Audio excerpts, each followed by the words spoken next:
In this tutorial, you'll design an achievement badge display in Photoshop using custom shapes, ideal for gamified interfaces. Start by opening Photoshop with a square canvas. Draw a large circle as the main badge base.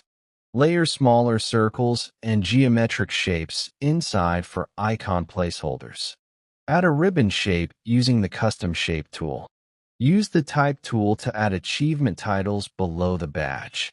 Duplicate the badge behind and slightly offset with reduced opacity for dimension.